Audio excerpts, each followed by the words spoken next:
Chapter 10.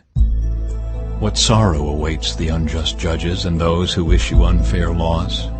They deprive the poor of justice and deny the rights of the needy among my people. They prey on widows and take advantage of orphans. What will you do when I punish you, when I send disaster upon you from a distant land? To whom will you turn for help? Where will your treasures be safe?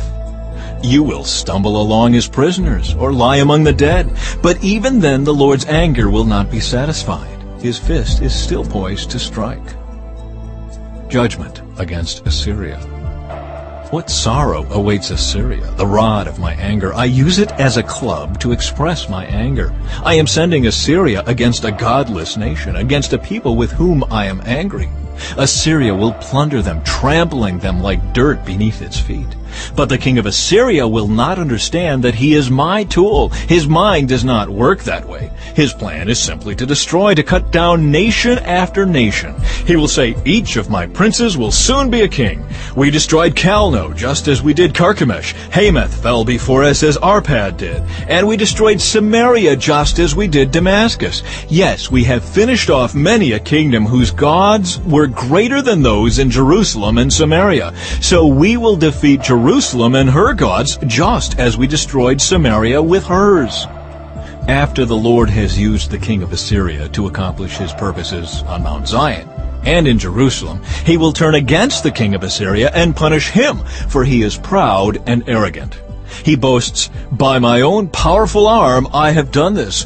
With my own shrewd wisdom I planned it. I have broken down the defenses of nations and carried off their treasures. I have knocked down their kings like a bull. I have robbed their nests of riches and gathered up kingdoms as a farmer gathers eggs. No one can even flap a wing against me or utter a peep of protest.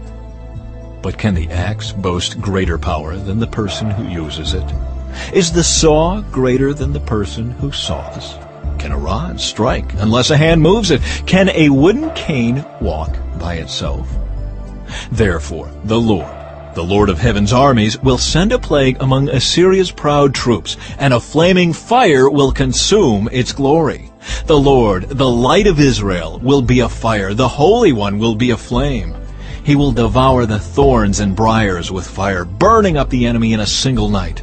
The Lord will consume Assyria's glory, like a fire consumes a forest in a fruitful land. It will waste away like sick people in a plague. Of all that glorious forest, only a few trees will survive, so few that a child could count them. Hope for the Lord's people. In that day, the remnant left in Israel, the survivors in the house of Jacob, will no longer depend on allies who seek to destroy them, but they will faithfully trust the Lord, the Holy One of Israel. A remnant will return. Yes, the remnant of Jacob will return to the mighty God.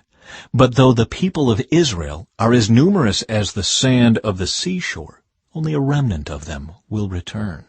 The Lord has rightly decided to destroy his people. Yes, the Lord of heaven's armies, has already decided to destroy the entire land. So this is what the Lord of heaven's armies, says.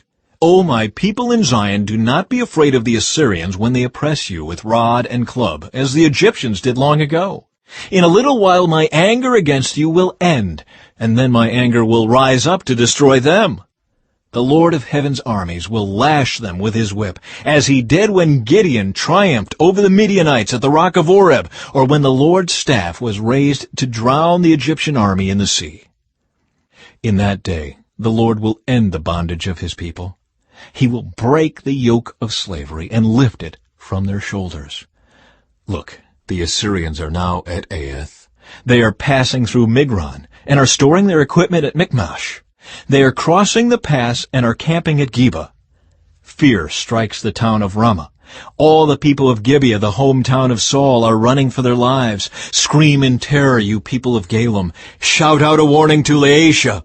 Oh, poor Anathoth. There go the people of Madmenah, all fleeing. The citizens of Gebim are trying to hide. The enemy stops at Nob for the rest of that day. He shakes his fist at beautiful Mount Zion, the mountain of Jerusalem. But look, the Lord of heaven's armies, will chop down the mighty tree of Assyria with great power. He will cut down the proud. That lofty tree will be brought down. He will cut down the forest trees with an axe. Lebanon will fall to the mighty one.